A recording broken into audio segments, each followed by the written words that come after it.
You guys sing Grace Amanda? Huh? You got that Dusty Cup later? Kick ass, man. Somebody hit my music. Fuck you, PrizePicks! Fuck you, PrizePicks! Well, I'm had enough. Fuck you, PrizePicks! All the scam, man, I hate to know. My whole clique, I'm at the fuck you up. Affiliation, we are not the same. We get to win and take everything. Logging in, make my picks, I'm about to get this red. It makes me harder than Candace Parker giving me head. Rage bed, if I don't win, then I'ma come pick you up. Cartwheel into the bridge, if we a fam, then we all jump. Becky got the hope, she rolls her knees or ends up dead. Whatever it takes, I'm trying to make this money with my friends. WNBA season, so much free you won't believe. Join the Discord, you can pay a top support and more. At least I'm kidding, we really winning the ghost of the industry. Johnny and Clyde, they don't want the smoke, we taking all their money, ain't no selling now. Population, we are not the same, we do this every day now. Everybody say, fuck you, PrizePicks. Fuck you, PrizePicks. Fuck you, PrizePicks. Fuck you, PrizePicks. Well, I'm had enough. Fuck you, PrizePicks. You can keep your rotten taco. Fuck you, PrizePicks. Bob and Johnny, that's your motto. Fuck you, PrizePicks. And if you really want to win, fuck you, PrizePicks. Come and rock with population. Fuck you, you piece of shit. Fuck you. Fuck you, you piece of shit.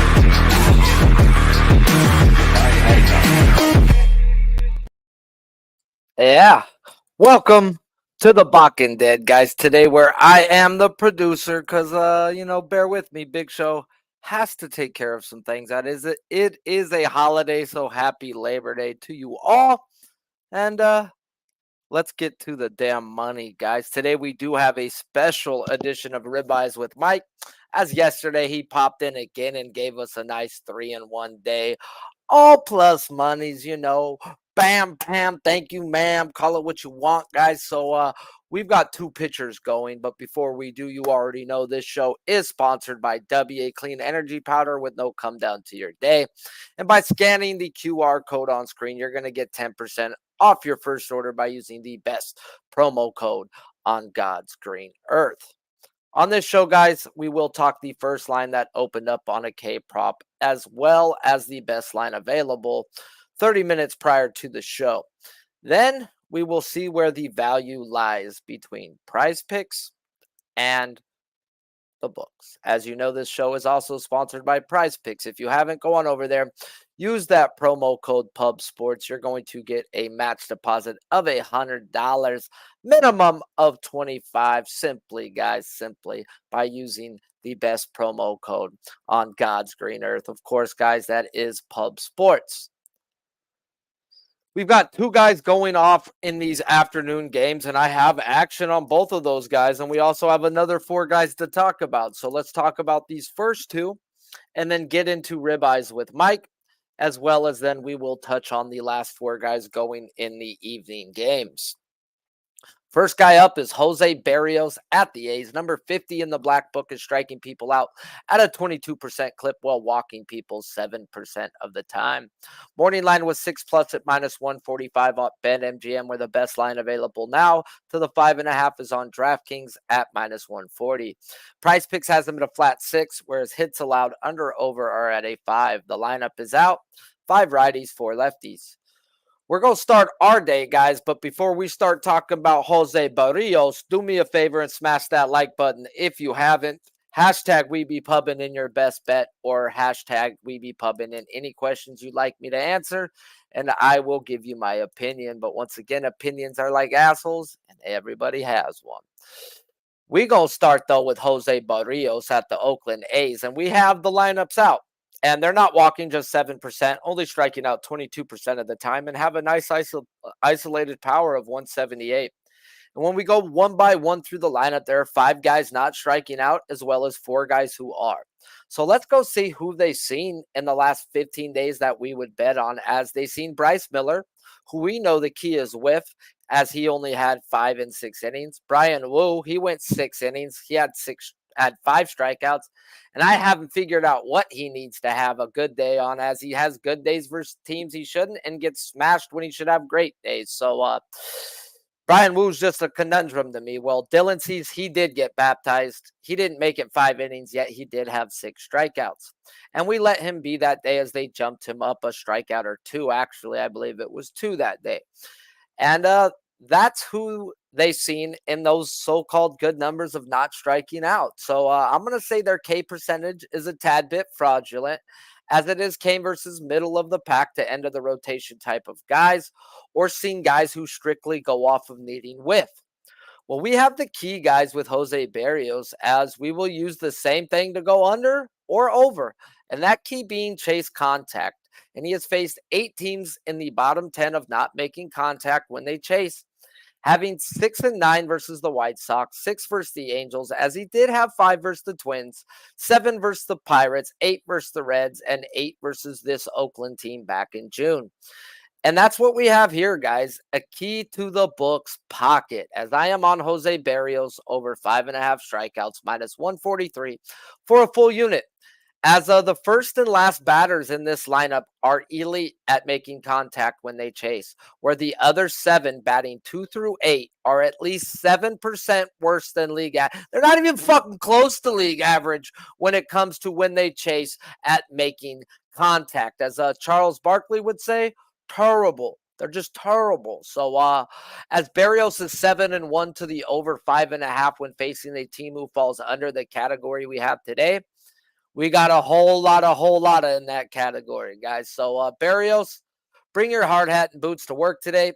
Go give us 6 solid innings. And we've got us a spot, guys, that he hasn't been in all year. A double get back spot, as he hasn't had 2 shitty games in a row all year without a bounce back after the first shitty game.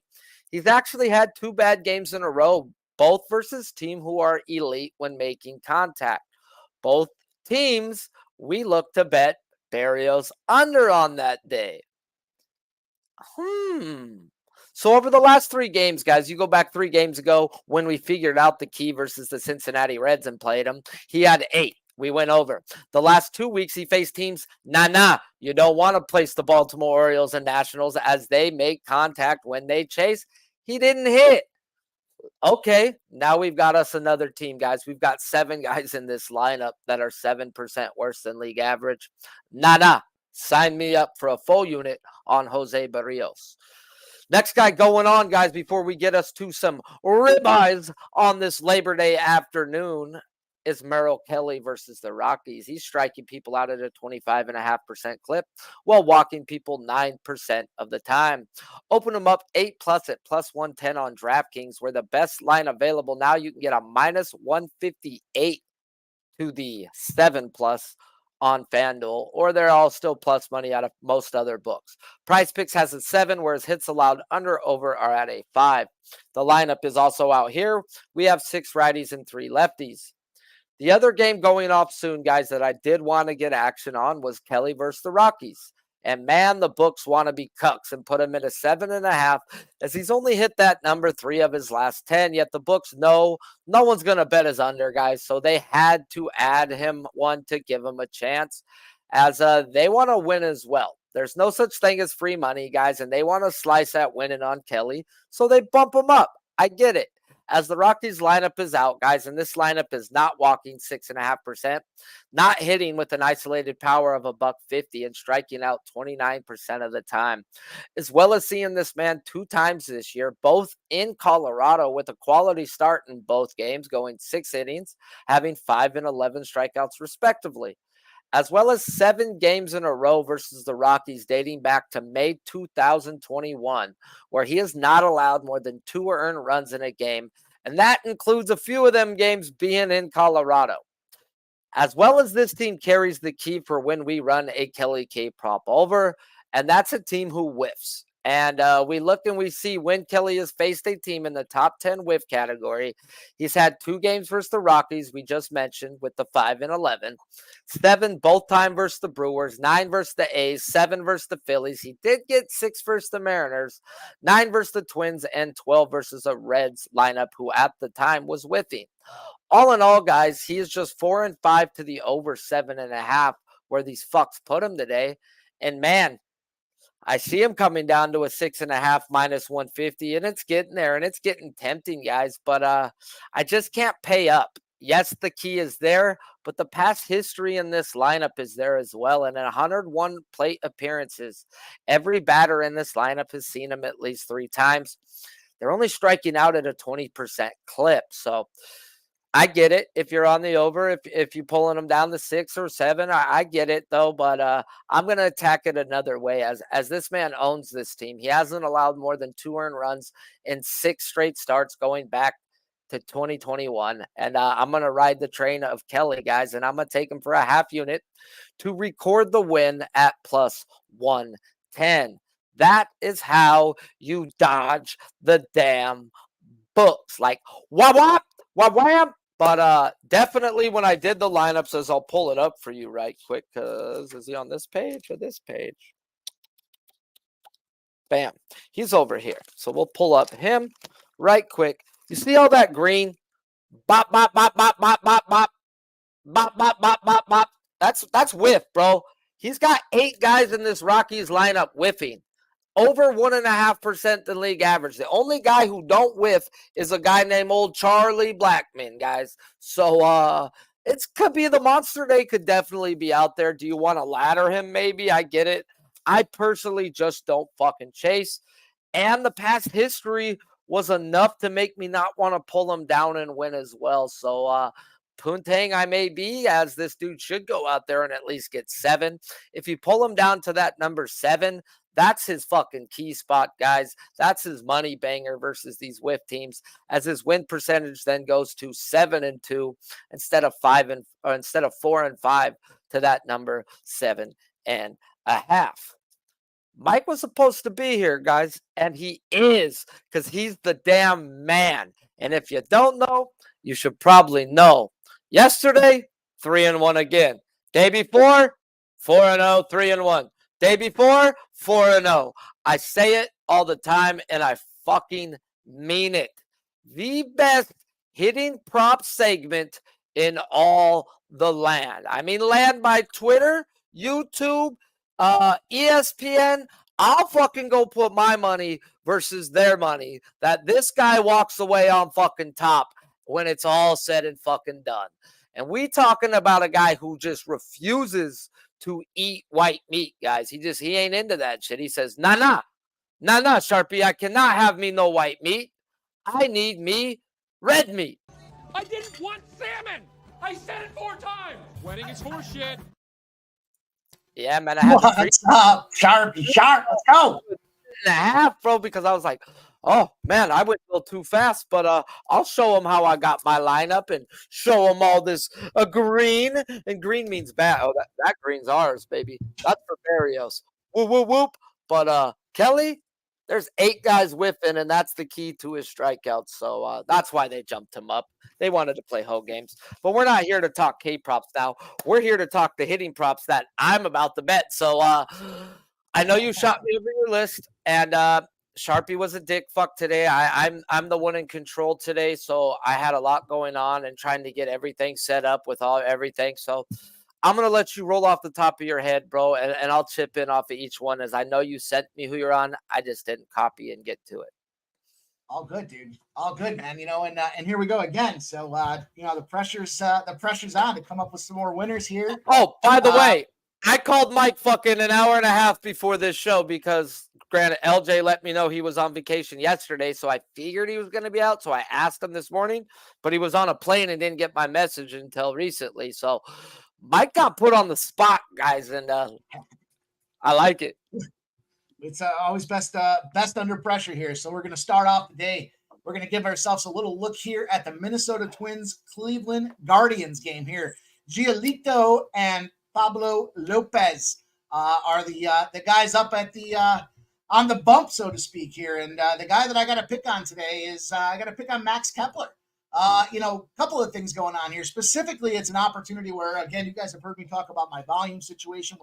When you get these guys that have a volume and that confidence, you got to take advantage of it. And Lucas Giolito is a guy that has been around the league so much so that Max Kepler as a lefty has seen him 41 times. He's generated 12 hits, 3 home runs, and 5 ribbies off the guy here. But, the impressive thing is this is Giolito's third team this season, right? He started out the season. He was giving up 1.49 home runs per 9 innings.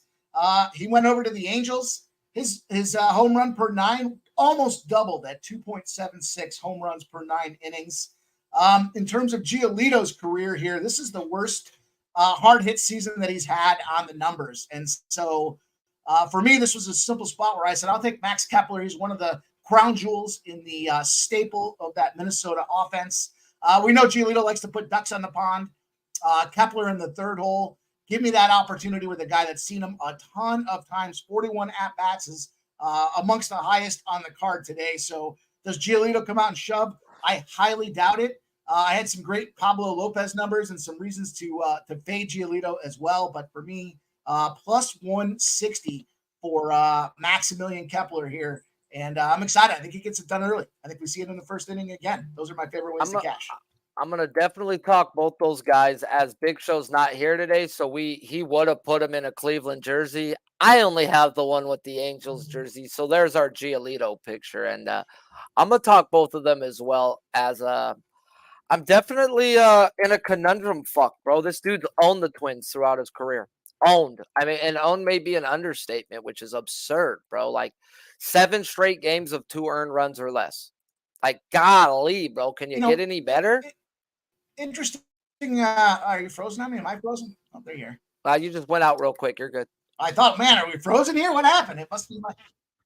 Yeah. So, I just think it's a spot where, Giolito, third team. That's a lot of things going on in your personal life when you're on your third city inside the season. That's going to be a hot day. It's winding down on the season as well. So I'm going to take it and run with it. I'm going to move on to guy number 2. Any particular order? I'll just fire it right down the line here. I'm going to go to Ryan Mountcastle. I got Ryan Mountcastle. Ryan Mountcastle.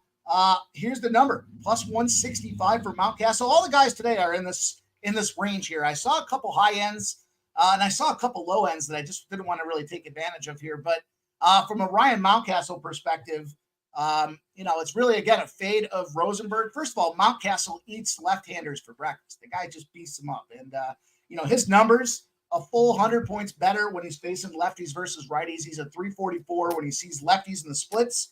He's only 230. I say only. He's only 236 against righties. So, again, the guy likes to feast. And what we have here is Kenny Rosenberg coming up from the minor leagues. Kenny Rosenberg's a 2-pitch guy. He doesn't have the full arsenal developed.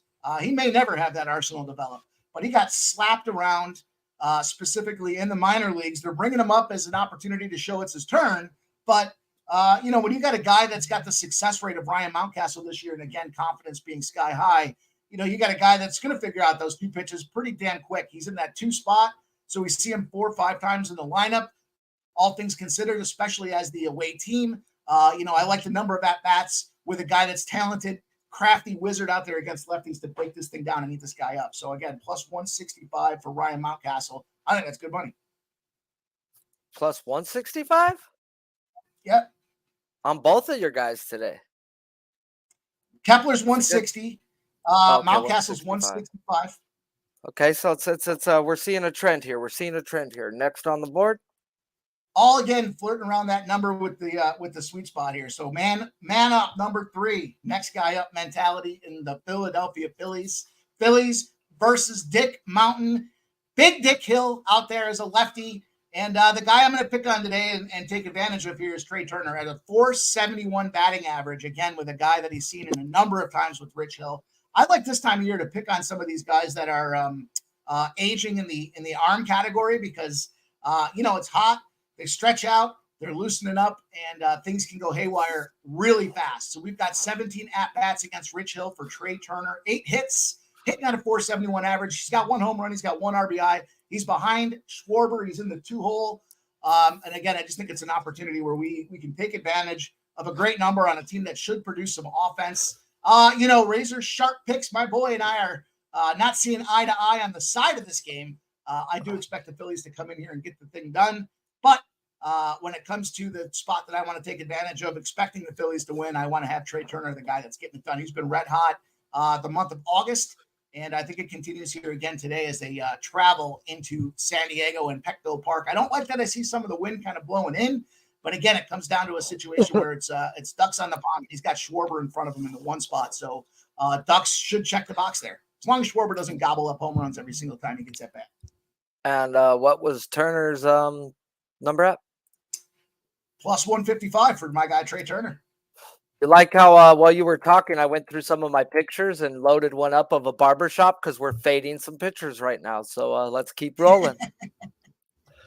You know how it is, man. It's kind of the intersection right here. We're at the intersection of the K-Prop Whisperer and trying to find those opportunities to exploit. So the last guy that I have for the card today for you guys, and I may give a bonus here because we are at Labor Day, and this was a spot where I had to take advantage. It's a strong offensive lineup, as we know. I expect runs to be flying around the place here. It's a game that's coming up shortly at 4:05 as well. Those Houston Astros, Texas Rangers.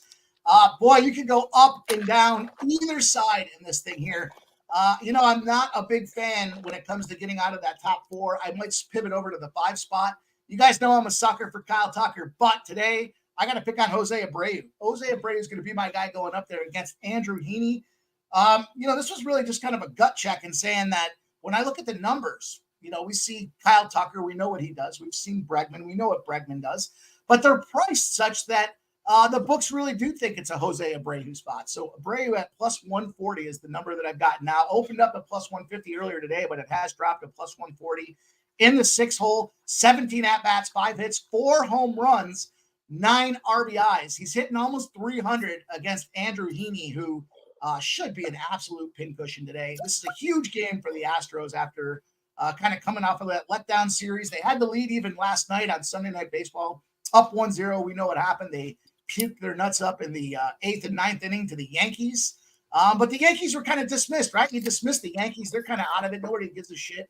And now here we go. They've got a big battle with Texas at hand here. And I think this is a spot where, why do I like Abreu? Not just because of the numbers and what the books suggest, but, his production through the month of August was kind of hit or miss. And if you're going to be a team that's going to be a contender, you don't think he's sitting back reflecting, saying, I need to step up as a veteran on this program to be able to get the job done. And again, the books have it priced accordingly. So I ran myself a little Abreu. I don't think I've had Abreu on the card since early in the season. So we'll see how he does tonight. But again, in that 6 spot, I locked him down at plus 140. My lowest spot on the card. He's just under the sweet spot, but certainly don't think that doesn't bode well for us. So I think it's.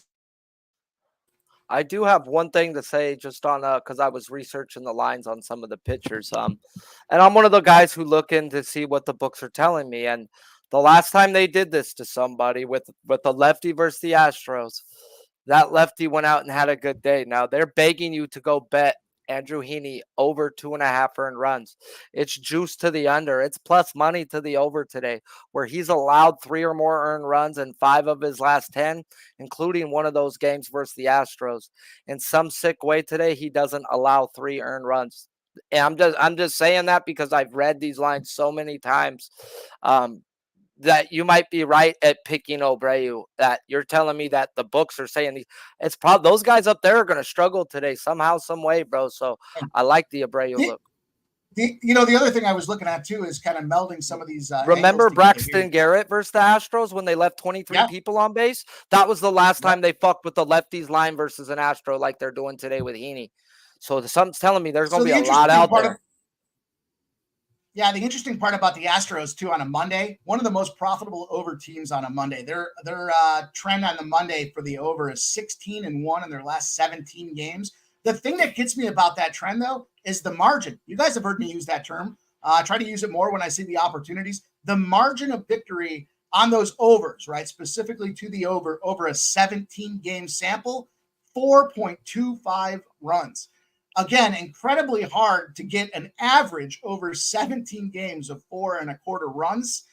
So again, I'm trying to kind of put these two together. I looked at where the books thought the number should be. And again, 4.25 runs. The number's juiced up. The first 5 is 5.5. The full game's up to 9.5. But that's a good spot that I would certainly take a good look at that over. It's a travel spot too. So, kind of coming out of that Yankees Sunday night situation, we've got some angles that don't bode well on that side of things. But For what it's worth noting, the numbers indicate it's a big overspot. And, we see Texas puts up a ton of runs too. There's not much to say other than the fact that both these lineups are fully capable of producing. Sometimes that might make me think, it's probably an underspot here. But today I like that over and I like that look. I'll give you guys one last bonus one here. I got one last bonus spot here. So just because we're flying through this thing, we're moving pretty quickly. Want to keep it rolling. And I'm going to roll right on over to this Pittsburgh Pirates Milwaukee Brewers game. Simply a bonus play. We'll count it. It's a 5-pack today. So a lot of opportunity here to cash, but this was my ceiling opportunity. It's a plus 230 spot here for Brian Reynolds. Number 2 hole for Brian Reynolds out there against Corbin Burnes. I think Corbin's been kind of on the uptick here, but I think he's due for a little letdown spot. 23 at-bats for Brian Reynolds, 5 hits and 2 RBIs. Again, in that 2 hole, I think if we do see some offense, it comes from potential early leakage, and then things kind of settle in before the bullpen picks back up. So I'll throw that bonus out there for you guys at plus 230. Give me Brian Reynolds on the RBI as well. Man, we got you guys a packed Labor Day special, guys. And yeah, get in where you fit in. Just don't even put your seatbelt on and get in the car, guys. If you're showing up for the recap today, he got you a special 5-pack. What's going to go for? But said, nah. And we're going to start off with the Twins, Max Kepler at plus 165. And we're talking RBIs here, as I seen somebody in the chat asking RBIs or hits. This man is the RBI god, as in ribeyes, as in ducks on a pond, as in, yeah. And he going to head right on over to the Baltimore Orioles, guys. And he going to take him some Ryan Mountcastle at plus 160. And I would say the hottest Philly is on the next board, but there's like 3 or 4 hot Phillies. So get in on some Trey Turner at plus 155 and head on over to the sweet spot of Jose Abubu, Jose Abreu. Call him what you want. Just get on the fucking carpet, ride like Aladdin, and ride it to the bank, fellas. And then with a bonus, the big one, the Shaboinky, the Megalodon, plus 230. Brian Reynolds RBI, guys, and that might actually go with what I see happening to Corbin Burnes today. So stay tuned as I get to the next 4 pitchers on the board. We did talk 2 pitchers already. I have a full unit on Jose Barrios over 5.5, minus 143. That's about to start, and a half unit on Kelly to record the win for Arizona. Mike, I appreciate you, bro, more than ever. You came in when there was going to be no hitting props today, bro. So I know we're going to hit. So let's just stay hot, my guy. Tell them what you got going on, where they can find you. Yeah, man, we can't have a gap here when it comes to the hitting opportunities here. We got our go. So we got a big show tonight, big live stream. Sharpie came on last night. We dropped some knowledge. We had some fun. We were cheering on some U.S. Open tennis. No, we were degenning women's tennis at the end of it. We were degenning.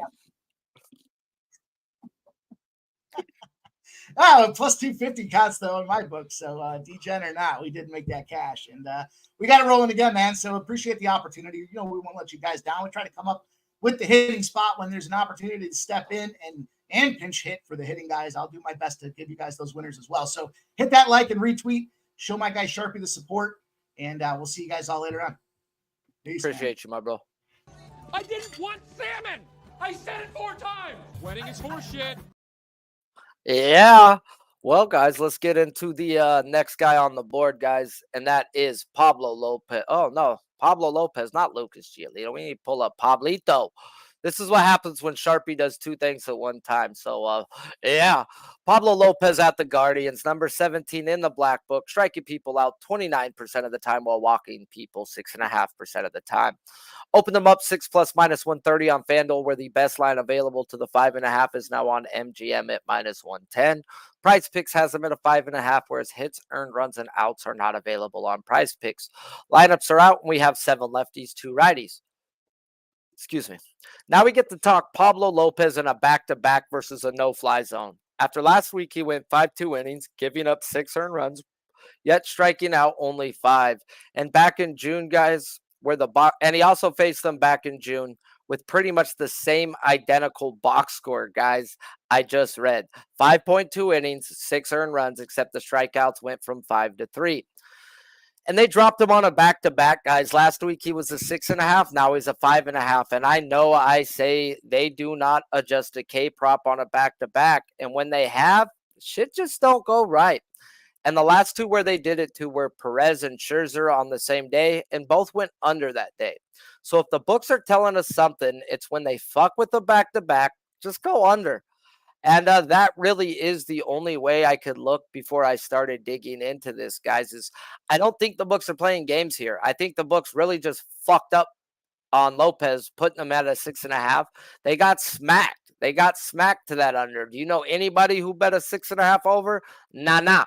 So I really don't think they're overreacting here where they did adjust those to overreactions with Perez and they baited in the public. So I don't think there is no overreaction trap set here. I think this is the books being smart, knowing how Pablo Lopez has been versus these no-fly zones or teams that just make contact when they chase. As he did play a couple of our no-fly zones, as he played these Guardians twice, didn't have more than 6. He played the Nationals where he went 4 innings, gave up 5 earned runs, yet he did have 6 strikeouts. And those are the no-fly zones. If we go back to May 1st, guys, just to see the teams that he's faced that are in the top 10 at just making contact when they chase, he played the Blue Jays, guys, where he had 6 and 5.2 innings of work. Played the Cardinals where he had 5 and 6 innings of work. The Orioles where he had 6 and 6 innings. And the Red Sox where he had himself a 9-pack. So all in all, the 6 has been tough for Pablo, guys, versus teams in the league that do make contact. And if we take in the past history versus lineup, guys, with this lineup versus Lopez, we have 8 guys in this lineup who've seen him at least 3 at-bats with a combined 48 plate appearances.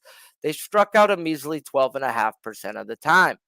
Now, 48 isn't a whole lot, especially when the top 2 account for 17 of the 48 and have only struck out 1 time versus old Pablito. And I bring this up, guys, because the Guardians are just not the Guardians anymore. They are no longer a no-fly zone. They're a contender. They're a team that makes contact when they chase. But they have guys in this lineup like Calhoun and Laureano who don't fall under the code of a no-fly zone. So the majority of the lineup is great contact hitters, yet we have 2 nailers in the lineup where one hasn't seen Pablo and the other one has just seen him 3 times. And let me talk to you. There's a reason why the guy's batting in the 9-hole, guys. So as batshit crazy as this sound, this may be a good spot to go over on a back-to-back, guys, versus a what used to be a no-fly zone. If you can live bet prop, guys, I really think that's the way to go. If he goes through the first inning, no strikeouts, as he probably doesn't strike out Quan or Ramirez, as he has 1 in 17 plate appearances versus them. If he keeps his pitch count in line, guys, I would still look to live bet him at 5.5 at plus money, if not the juiced out 4.5, which where he probably goes to. So, definitely a live betting spot. Or if you do want to take the shot here, the shot is definitely in the over. Now, I'm not willing to go put my money on Pablo Lopez in a back-to-back, but like I say all the time, if he goes low the first time, you can look high. If he goes high the first time, you can look low. And that was a low game for Pablo Lopez. So I do lean the over. I just can't get there with my money and get there to the window. Now we've got a little conundrum going on, and let's talk us Lucas Giolito versus the Twins. Number 24 in the black book is striking people out 25% of the time, while walking people 9% of the time. Open them up 7 plus minus 125 on DraftKings, where the best line available to that 6.5 is still on DraftKings at minus 115. PrizePicks has them at a 6.5 with his pitching outs at a under over 16.5. Projected lineup is 5 lefties and 4 righties. Now we get Lucas Giolito versus the Twins for what will be the 4th time this year and 8th time in the last 2 seasons. Just this time, guys, he has a Cleveland jersey on. We talk about players owning the team, guys. Well, Lucas Giolito owning the Twins may actually be an understatement, as he is the Twins' daddy, if you ask me, guys. As the 3 games this year or the 4 games last year, this team has never scored more than 2 runs off of him. And that's even counting the back-to-back to end last season, as well as never having less than 7 versus the Twins, 7 strikeouts versus the Twins this year in any matchup, with one time having 9 when the lineup was striking out more than 24%. The time he had 7, they were only striking out 22%. When I look to run Giolito's K prop, guys, I tend to look for more lefties, the better. As yes, this year his K percentage is only 1% better than the right-handed side, but last year it was a 7% difference. And Giolito, though, we're almost through a full season. Looks to be like he's going towards the back end of his baseball card, where he's handled both sides of the plate pretty much equally. So let's go check us out some past history, guys, as there should be a fuck ton, seeing this was his division for a long time. And we have 8 guys in this projected lineup that has seen Giolito minimum 6 at-bats with upwards to 46 and a combined 156 plate appearances. He only has a 22% lifetime strikeout percentage versus these Twins, as well as the book taking in the amount of strikeouts he has seen them versus this team. I think they added on one too many, guys, as people were going to bet him as his past history versus the Twins. As when we look at his win percentage, this should be a 5.5 hella juiced, as he's only hit the over 6.5 in 3 of his last 10 games. Let alone now he has a new catcher for the very first time. Now, what I learned from Max Scherzer is, yeah, we did hit that K-prop with Texas his first day, but he had a 30-pitch first inning trying to work out the kinks with his new catcher. There is no way I will ever go over again when a guy's making his first start with a new catcher. Catching is more important than pitching. This let me tell you guys, there's only so many good catchers in the league, guys. So you need a good battering mate. You need to make sure this guy clicks with a guy, because if they don't click, they'll try another one and another one and another one. And I don't want to have my money on a dude's over where he can get baptized because of a new fucking catcher. Now, my conundrum is Giolito's owned this team. 7 straight games of 2 earned runs or less. Past history tells me I could run an under K prop here. And that's the only way I can look, which is crazy to fucking say. I haven't bet it yet. The lineups are probably out, as they were not out by the time this show started, so I didn't get to run at all the lineups. If I could get Solano or Gallo out, they're part of that 22%. That strikeout percentage plummets a whole lot of. If I could just get one of them bitches out the lineup. So definitely will be looking to actually fade Giolito today in a spot where he has shined. Now here's the spot, guys, that's taken a whole lot of my money over the past fucking, I'll say year, since last August. We're talking Corbin Burnes at the Piretons. Number fucking 14 in the black book of striking people out at a 22% clip, while walking people 7% of the time. Open them up 6 plus minus 105 on DraftKings, where that still is the best line on DraftKings, or 7 plus minus 105 on DraftKings, sorry. And that's still the best line, where PrizePicks has them at a 6.5. Hits allowed are under over at a 5. Projected lineup is 5 righties and 4 lefties.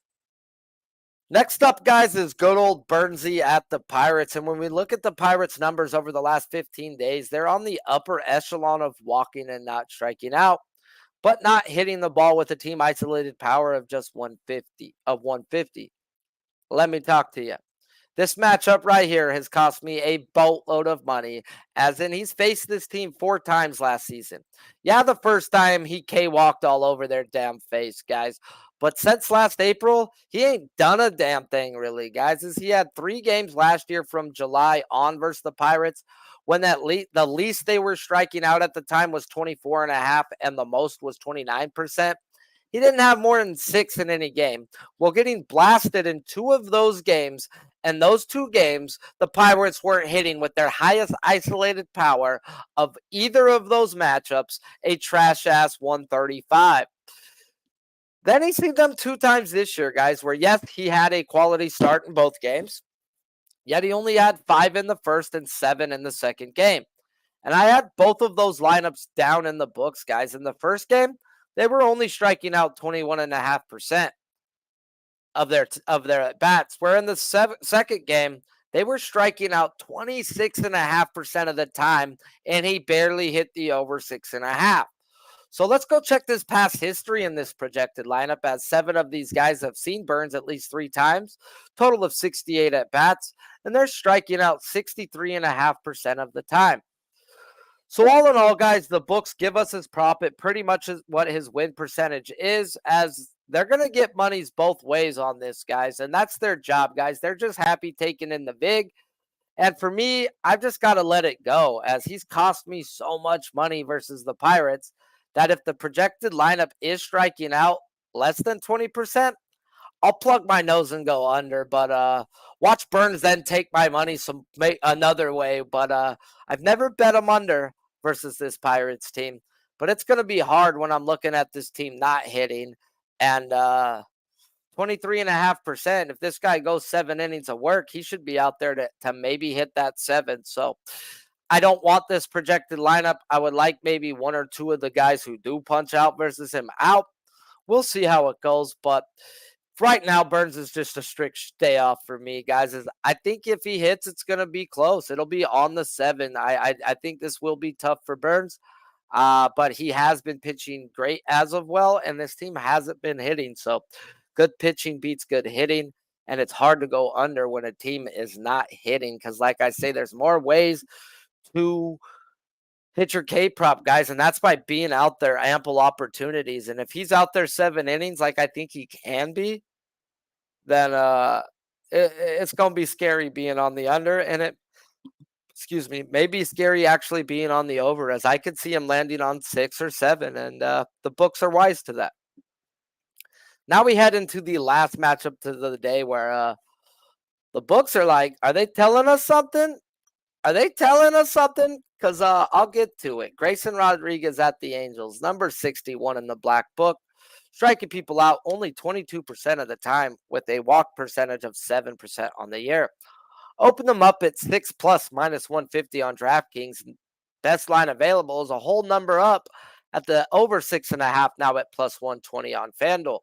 PrizePicks has them at a 6, whereas pitching outs are under over 17.5. Projected lineup for your Halos is 5 righties and 4 lefties. We're going to end the day talking Grayson Rodriguez and how the books hate us. And if they open G-Rod at a 5.5 minus 150, then I woke up to the 5.5 being unbettable and mad plus money on the 6.5. Well, today, the day the books added on to 3 of the 6 guys I have going today. I guess they're trying to get some of that baseball money back we got from them over the weekend, huh? As Grayson Rodriguez hasn't had more than 6.5 strikeouts in 13 straight games. That's a fucking few months. That's not a couple. That's a few months, man. And I get it, guys. It opened hella juiced and moved, but still, how can I take a guy who has had some great matchups in that time span to hit a number he ain't hit in a long, long time? And I get it. It's the Angels' makeshift lineup after they hauled anyone away who would be taken off the waiver wire. So it's over or nothing. And this will be the second time he faced this team this year, where the last time the numbers said he should have had a day, and he went out and got baptized, didn't make it 4 innings, giving up 8 earned runs, and didn't have more than 3 strikeouts. So I was just going to beat him up. And then I went back and looked through the game log, guys, and maybe I actually was a little hard on this kid, as the only good matchup in his last 10 games came last week versus the White Sox, where he did handle himself and he had 6. As he played teams like the Blue Jays 3 times, the Astros, the Dodgers, as well as the Padres and Rangers. So maybe it's been more matchup based, guys. So if he can keep his walks in check, he may be in for a monster day, guys. As yes, the Angels are walking, but they're yet also striking out 25% of the time, and they lead the top 7 in every category of whiff, chase, not making contact when they chase. They're just ass, guys, and they're very pick-onable. So what I was getting back is, are the books telling us something? They haven't put them at a 6.5. Oh, they haven't moved them to the 6.5, guys. They've usually kept them super juiced. The books are telling me, guys, that this is the day. This is the fucking day that old Grayson pulls his pants down and drops his nuts on a team's chin. Now, I thought he should have did that last week. I played him for 6, and I also baby step stoled him to the 6.5. He didn't get there, so I don't want to be the guy who chases a guy and runs his head into a fucking wall, but lineup pending. I may go half unit on that 6.5 at plus money, as I think I was hard on the kid, as it has been matchups based, I believe, why he hasn't been hitting his K prop. So shout out to the damn chat, guys, on this Labor Day weekend.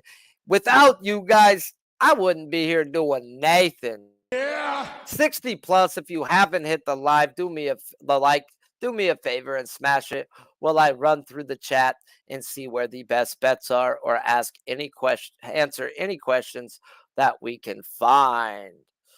Here we go. Everybody's singing glory, glory, hallelujah to all their bets on the early mornings. And I hear you. Good job, guys. Cash it. Yeah. Cover King's been real hot, guys. He's been real hot. And he happens to be his only bet of the day. Happens to be my bet of my only full unit bet of the day as well. And he is as well on Jose Barrios over 5.5 strikeouts. He got -130. Rocco's singing glory, glory, hallelujah to his Cubbies cashing. And yeah, appreciate you guys all for tuning in. Mike did drop his 4-pack of RBIs if you guys want to rewind it and hit it back up, because it turned into a 5-pack. Gagnon said, I almost bet over 6.5 on Raggins, but getting to that 7 mark in 6-7 innings is tough for anyone. Rusted him in DK instead. Did he not get 6.5 strikeouts today? Please tell me he didn't. Please tell me Raggins didn't get it. Oh, man, I just want to be fucking laughing at the guy that I fucking retweeted his shit out. He fucking came over to my message box like, did I do something wrong? He says, nah, bro, you just on the titty cappers, dog. That's all, bro. Your titty cap was written out. He's hit this in 5 straight games. Da-da-da-da-da-da-da. Da-da-da-da-da-da-da. And I said, oh, titty capper play of the day is cool fucking Raggins, bro. They were begging for over money. I'm about to pull up his box score. Oh, what'd you do there, kid? But he had 4 through 2. How'd that fucker not hit? Ah! He's coming back out, though. 76 pitches. Oh, God. Oh, God. He had 4 through 2. They were doing the old the old K-walk on his face. The old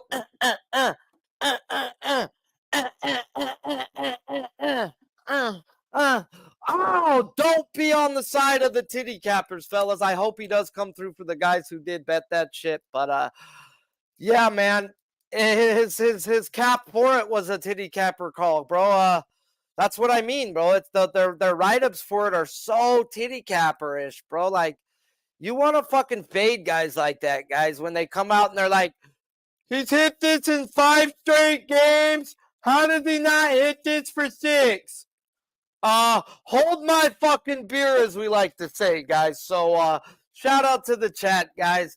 Being smart is being smart. And we talked about it with Gallons Outs yesterday. Gallons Outs, they were begging for some money. I did save a few people who showed up to the weekend show who was like, man, I'm going to hammer this. And I'm like, bro, if you listen to me on one fucking thing today, do not bet Zach Gallons Outs. And it was at 16.5. And he went to 16.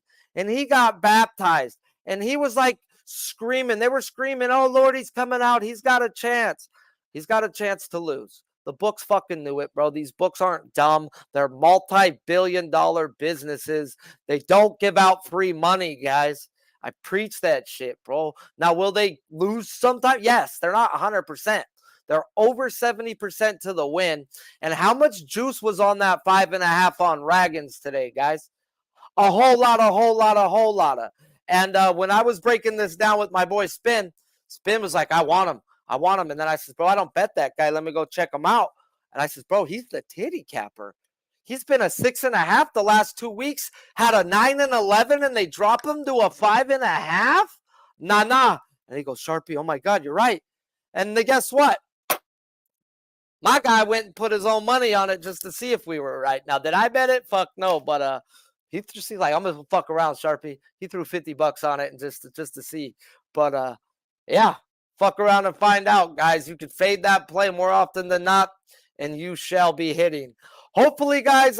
Hey, Frank, did you fade it? I know you've been fading them, bro. Hopefully, he says not yet.